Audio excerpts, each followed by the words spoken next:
Hi friends, welcome back to JK kitchen YouTube channel. ಇವತ್ತು ಬೆಳಿಗ್ಗೆನೇ ಎಲ್ಲ ಕೆಲಸ ಮುಗಿಸಿ ನೀಟಾಗಿ ದೀಪ ಎಲ್ಲ ಹಚ್ಚಿ ಪೂಜೆ ಎಲ್ಲ ಮುಗಿಸ್ಕೊಂಡೆ. ಆಮೇಲೆ ಇಡ್ಲಿಗೆ ನೆನ್ಸೋಣ ಅಂತ ನೆನ್ಸೋಕೆ ಹೋಗ್ತೀನಿ. ಉದ್ದಿನ ಬೇಳೆನೇ ಇರಲಿಲ್ಲ.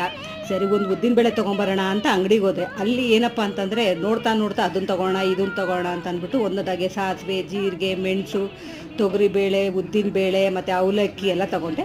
ಅಲ್ಲಿಂದ ತೊಗೊಂಡು ಪಕ್ಕಕ್ಕೆ ಬಂದೆ. ಅಲ್ಲಿ ತರಕಾರಿ ತೊಗೊಳ್ಳೋಣ ಅಂತ ಹೀರೆಕಾಯಿ ತೊಗೊಂಡೆ 1 kg. ಆಮೇಲೆ ಸಣ್ಣ ಪುಟ್ಟ ಸಾಮಾನುಗಳು ಬೇಕಾಗಿತ್ತು. ಹೆಂಗಿದ್ರು ಮಳೆ ಬರ್ತೈತಲ್ಲ, ನಮಗೆ ಮನೆ ಮುಂದೆನೇ ತರಕಾರಿ ಎಲ್ಲ ಬಂದ್ಬಿಡುತ್ತೆ. ನಾನು ಆಲ್ಮೋಸ್ಟ್ ಯಾವಾಗೂ ತರಕಾರಿ ತರಕ್ಕೆ ಹೋಗೋದೇ ಇಲ್ಲ. ಈಗ ಮಳೆ ಇರೋದ್ರಿಂದ 3 ದಿವಸದಿಂದ ತರಕಾರಿ ಗಾಡಿ ಯಾವುದು ಮನೆ ಮುಂದೆ ಬಂದಿಲ್ಲ. ಸರಿ, ಹೋಗಿ ಪಕ್ಕದಲ್ಲೇ ಬಂದಿದ್ದೀವಲ್ಲ ಸಾಮಾನು ತೊಗೊಂಡು, ಹಾಗೆ ತರಕಾರಿ ತೊಗೊಂಡು ಹೋಗೋಣ ಅಂತ ಅಂದ್ಬಿಟ್ಟು ಸ್ವಲ್ಪ ಕ್ಯಾರೆಟು, ಬದನೆಕಾಯಿ, ಹೀರೆಕಾಯಿ ಅಂಥದ್ದೆಲ್ಲ ಸಣ್ಣ ಪುಟ್ಟ ಸ್ವಲ್ಪ 1 kg ಹಾಪಲ್ಲು ತೊಗೊಂಡು ಮನೆ ಹತ್ರ ಬಂದೆ.